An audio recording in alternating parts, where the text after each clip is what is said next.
Welcome everyone to this briefing brought to you by the Israel Defense and Security Forum, IDSF. In Hebrew, our name is Abitchonistim. IDSF is the leading Israeli organization advocating for strong national security policies to guide the state of Israel. Thank you, of course, to all of our viewers and supporters for tuning in to this briefing to allow us to bring you a bit behind the headlines of what is happening here in Israel. In today's briefing, we are going to speak about the civilian emergency response teams in Israel called the Kitot Konanut. On October 7th, when the IDF was not able to rapidly respond to the influx of terrorists from Gaza attacking the towns along the Gaza border, it was the civilians who defended their own homes and their own communities. These towns each had and still have an emergency response team that is charged with maintaining the security for their own communities. Many of these members fought valiantly on October 7th. And joining us today is Sharon, Turgeman, and Arik Koller to discuss much more in detail about these emergency response teams. They are joining us from the Hen Forum, which they only founded after October 7th, and we'll get into what that means and why. Sharon is 47 years old, married with 3 children, and lives in Kfar Harif in the Shvela. He holds the rank of major in the Army Reserves, is a former company commander and a former Shin Bet and Special Unit member. He had the foresight 10 years ago to understand the need to establish a local emergency response team in his community, and thus they were ready to go on October 7th. We're also joined by Arik Koller, who comes to us from the Eshkol town up in the north and is a board member of Hineni. Gentlemen, thank you so much for joining. Thank you very much for having us. So let's start, Sharon. Maybe you can tell us a little bit about who you are, what you do in the civilian sector, before we really jump into this war and what the emergency response teams do. And then Arik, you as well, who you are, where you live, and what you do in the real world, so to speak. All right. For the last 15 years, I'm completely doing something else instead of security, and I'm a superintendent in the construction industry in Israel. Most of my time I'm building houses and repairing them, and doing my reserves every year, around 30 to 40 days reserve in my reserve unit. And Arik, what about yourself? Yeah, first of all, I'd like to introduce myself. I hope everybody can hear me. Good morning, everyone. It's afternoon here in Israel. I come from Eshkol, which is a small community up in the Galilee. It's near Carmiel and the Arab cities of Sachnin, Arabe, and Dir Hana. Some of the cities, unfortunately, we heard about them in the news lately. I work as a gardener. I'm a landscape architect. That's my civil work. But for the last 10 years, I've been volunteering as the head of CERT in Eshkol, CERT Community Emergency Response Team. It's been pretty different and changed since October 7th. We had a giant leap in our community emergency response team. I have to say that the war brought us a lot of some new and some old challenges. Eshkol is a small community which is based on secular and religious people. It's a small community up in the Galilee, in the state of Israel. And on Shomer Chomot in 2021, we had shots fired at our yeshuv from the area of Sachnin. And another settlement around us here was, they had this small accident of Molotov cocktails that were supposed to be thrown at Kibbutz Eshbal, which is near us, but they had a small accident, the terrorists, and it didn't work for them. 27 Molotov cocktails were found outside that kibbutz. About a month ago, in Sachnin, they got to arrest a terrorist group of around 13 people who got arrested. They were arrested in Sachnin, which is a town close to us, but the information that led to their arrest was found by IDF soldiers in Gaza. The intelligence brought from Gaza got to the people who live next to me, around a mile away from my house. So those people, those terrorists got arrested due to what's happening in Gaza. And these are neighbors of us who live less than a mile away. That's exactly the story, Motion. That's exactly the story. Us being a gardener and a superintendent, but holding guns and ready to protect our homes and families. And whatever we're gonna do in our civilian life, we'll call it that way, is okay until the minute we are called to protect our home.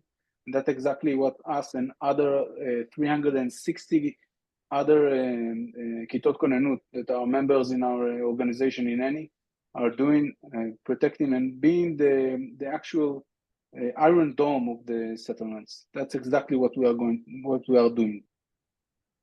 Thank you. And I want to understand a little bit better what the role is of these emergency response teams. But before we do that, the name of your organization is Hineni. Can you just please, for our English-speaking audience, can you translate that word and why you chose that word? Okay, Hineni is me, but me being ready to. Okay, so if I'm translating Hineni is I'm ready to. What I'm ready to is to protect my family and neighbors. And us being ready to do that, we are doing it voluntarily, and we are not being paid for that, and it's okay by us because we are understanding that this is what we are supposed to do. We thought about that name exactly for that reason. For all the people that are members in the Kitot Konenut are thinking that way. We're not doing it for a special kind of benefits or whatever. We are doing it because we are ready to do it. If I can add a few words, everybody who went to Bible school as a kid knows this word, Hineni. It was used several times in the Bible. One of the most known times is when Moses said Hineni to the burning bush when he was asked to lead the people of Israel. It was used several times. The meaning, it's a heavy meaning. It's not just here I am or I am here. It means I am here. I'm ready to walk the path, walk the way, and to even sacrifice myself. Very powerful. So why don't we just jump right in? And are you able to share a story, an example of the emergency response team in action and what they're capable of accomplishing? Yes, I will share two stories.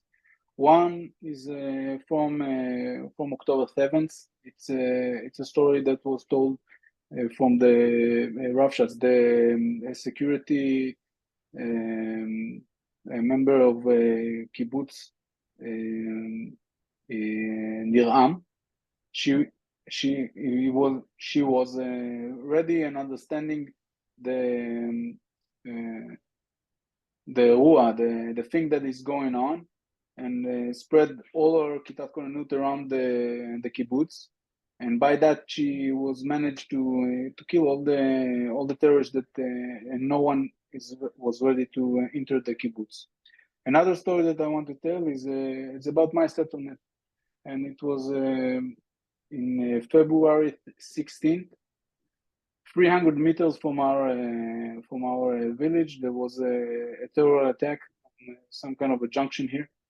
And the police told us that the terrorist there was killed, but they suspected that there is another one. And what we did is call all our Kitat Konenut and spread all over the settlement, took everybody inside their homes, and was ready to protect whoever will try to contact with us. And that thing, only the reason that we have guns and we are ready to protect and going outside of the settlement and ready to encounter whoever will try to enter it, is giving the civilians a very good sense of security, that they know that they are not alone. You need to understand, because of the time and distance between the settlements and the nearest police officer or the nearest police station, the only way that you can do protect our settlement is by us. Because if I have a gun in my closet and I can just in a few minutes take it and go to my post and stand there and do whatever I need to do, is faster, in about 15 to 20 minutes faster than the closest police officer that can come here. So that's another story and another way of looking at it.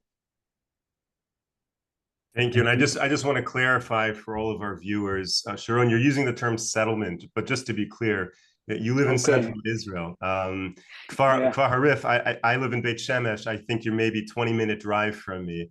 Exactly. So everyone should understand that these emergency response teams, they're all over Israel. They're in all of the cities, in all of the towns, protecting the communities. So Sharon, tell me, these emergency response teams are in place. Why was it necessary to form this organization, Hineni, that you have? Okay, I think the representation of the Kitot Konenut is very important in front of the government and in front of police, and even in front of when you are trying to buy equipment. If you are coming to buy only 10 vests, or you're coming to buy 1,000 vests or whatever. And the other thing is, in front of the government, let me a little bit elaborate. In front of the government, we need to make a law. We want to establish a law that is the law of Kitot Konenut, which will tell the police that they must leave the guns spread all over the settlement, or moshavim, kibbutzim, or whatever you call it, and you need to practice them, and how many times in a year you need to practice them, to go to the fire range or to do whatever that you need. And by that we can we need to make it steady, and not something that in 1 year from now it will vanish again, and we will encounter it in another war. The other thing is, we are spreading the knowledge between the groups. If I have some kind of an idea, I can tell it to 360 other Kitot Konenut or more.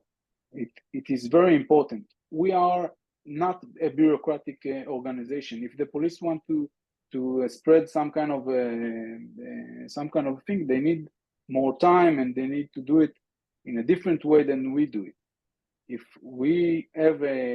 Arik is encountering a problem in his settlement Eshchar, we can, as a forum that is organizing 360 Kitot Konenut, can go to the Ministry of Internal Affairs and tell, look, there is a problem here and there. We think you should work with. I think that is the most important thing.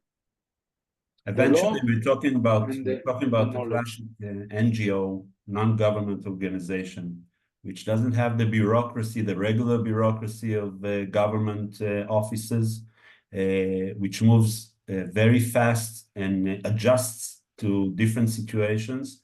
And the whole purpose of this forum is to just to unite us, all the Kitot Konenut, and help us achieve better achievements. You have to remember that everybody on the Kitot Konenut, we're talking about thousands of people, all are volunteers, all are giving their most precious resource, their time. And we want this thing settled and handled as better and as best as we can get it. Now, Sharon, you mentioned the Ministry of Internal Affairs. Are you able to just explain these emergency response teams? They work under the auspices of the Ministry of Internal Affairs, or they work under the Army? There's a division. How does that all work? Okay. How does that impact your ability to operate? Okay, there are two major kinds of Kitot Konenut. The one that are very close to the borders are under IDF. Okay, they are under IDF, and they wear the IDF uniform for that reason.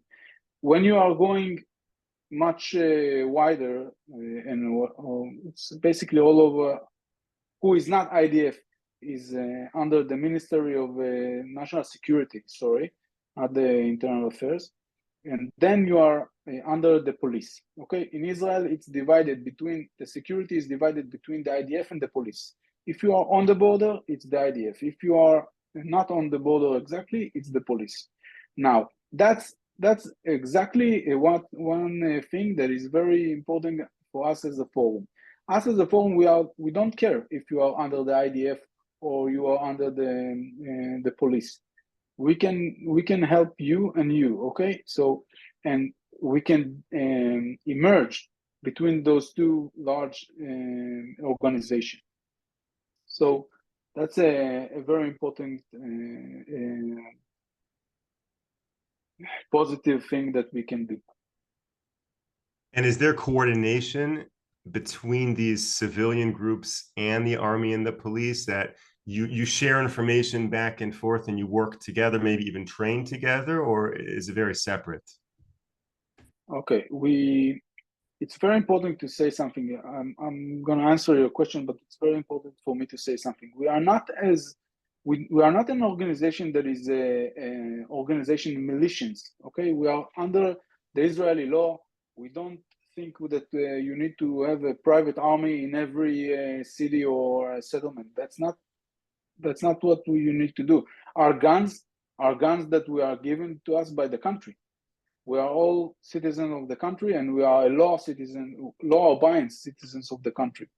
We need to abide the law. Okay, so now with that said, I'm going to answer your question. For us, as an organization, we can share knowledge between all the groups. We are not holding any information between us. Okay, and we are teaching the people that are in our organization how to do a very good security in their settlements. We are sending them emails with all kinds of ideas that they need to take under consideration when they are trying to understand how they can do a better security in their organization. Now we are I'll give you an example. Now, next week, we are going to have a webinar about controlling software that you can use to control the people that are in your Kitat Kalanut, where everybody is. Okay, you can use their phone to understand whoever is going to whatever post and who is next to the other one, and you can send information between the members inside of a security event. Okay, so we are using webinars, we are using emails, and we are having a few WhatsApp group that we are sharing information between us. Thank you for explaining that. I want to, first of all, thank you, of course, to all of the viewers who are writing in the chat your thoughts, your comments, and we're going to write in the chat the name of the organization so that you can all reach out, you can support, you can learn more. I want to ask a question between the two of you. Sharon, you are located more central Israel. Arik, you are up in the north in a more challenging area. Can you talk to maybe the differences between how your groups train or are prepared for what could come? I can start my emergency response team. Eshchar, we actually live on some sort of a citadel. We live up on a hill. It's hard to approach us from all areas. There's just one road that goes up. It's an advantage in protecting the issue, and it's a disadvantage because one way is going up the hill, and if we stop anybody who's trying to get up that hill, we stop everybody.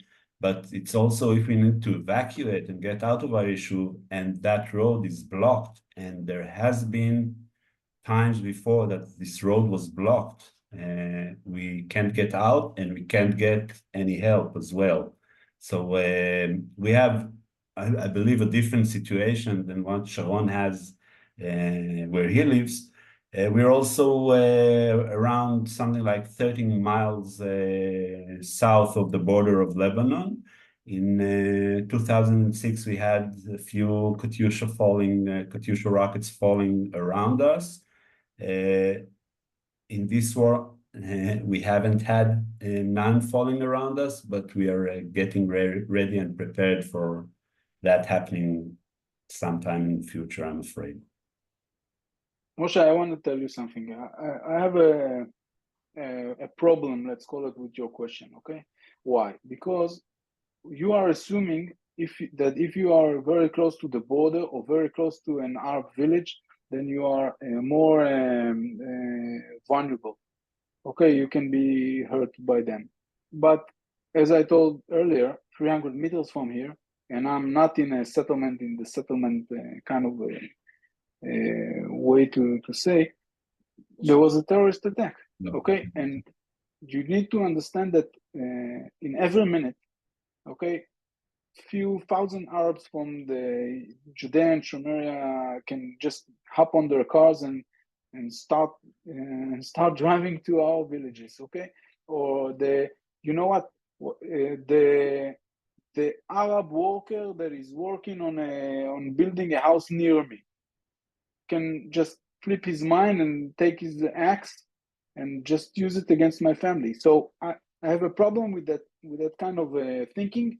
And I know you're not doing it but I have a problem with that kind of thinking. That's why time and distance, as I told before, is an essence, and that's the main reason for the Kitot Konenut to be ready in every minute, and not just in this war now. I'm talking about years to come. Okay, that's exactly the reason why in October 7th, few Kitot Konenut could not do their job, because they were taken by the guns. The government and not the government, the IDF took their guns because they were afraid that someone will steal it from them, and they found themselves vulnerable and not being able to protect themselves. And I don't think we want it to be again. Absolutely. Thank you for that correction. And I want to thank both of you for what you do.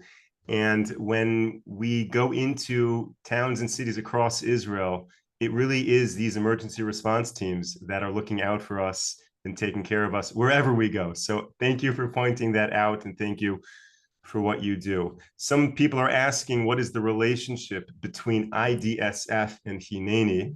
And the answer is that IDSF cares about national security, and therefore we are very interested in helping out Hineni succeed. And most recently, I know we were involved in a project to provide some gear, the ceramic plates, through the generosity of donors in California, to make sure that the emergency response teams are well prepared. But let me ask you, in terms of, Sharon, your activities, with the government of Israel, is there discussion about providing more equipment for these teams across the country?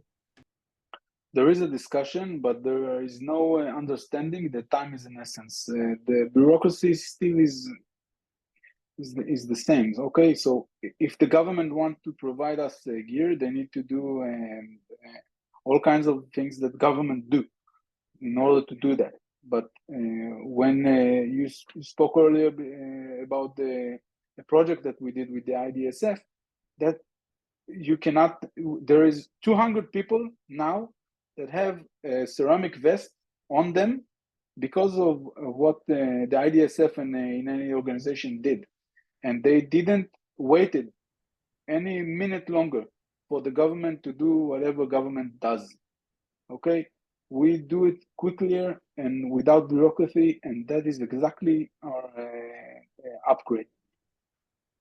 Amazing. Okay. Amazing. We are almost out of time. I want to ask you one final question for both of you, and I really appreciate your taking the time from your busy schedules, construction and landscape gardening, to share this with all of us. Both of you are quite literally building the land of Israel. So thank you for what you do.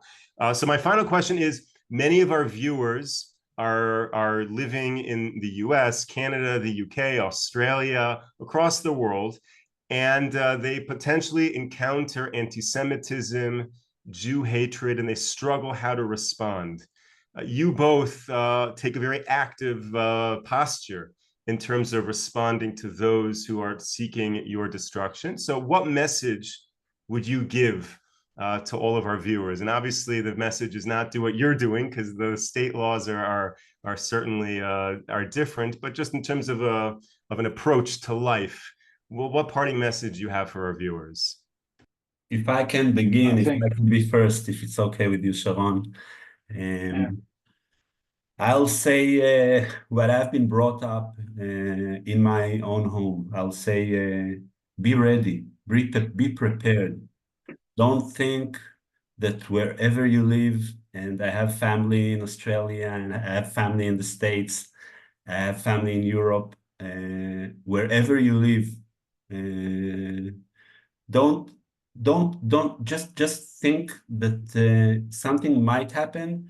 Be prepared, be ready, gather up your neighbors, your community, establish communication with your community that you could use in the case of an emergency, and be prepared, be ready. That's my message.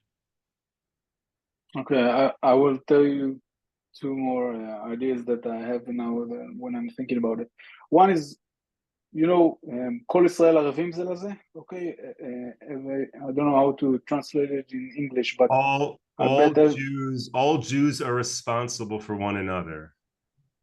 Okay, so you are living in communities, and that's exactly the power that you have, that you are in communities. So what Arik told us now, and you told me that some of the communities cannot be, because of law, they cannot maybe bury guns or whatever they do, but you can still be for one another, for one to each other. And I think it is a very powerful thing that you can do. And the other thing is, I think you should consider coming here to Israel to make Aliyah.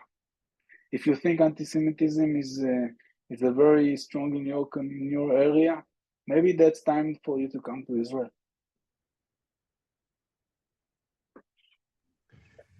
Gentlemen, thank you so much for joining me. Thank you for sharing that message.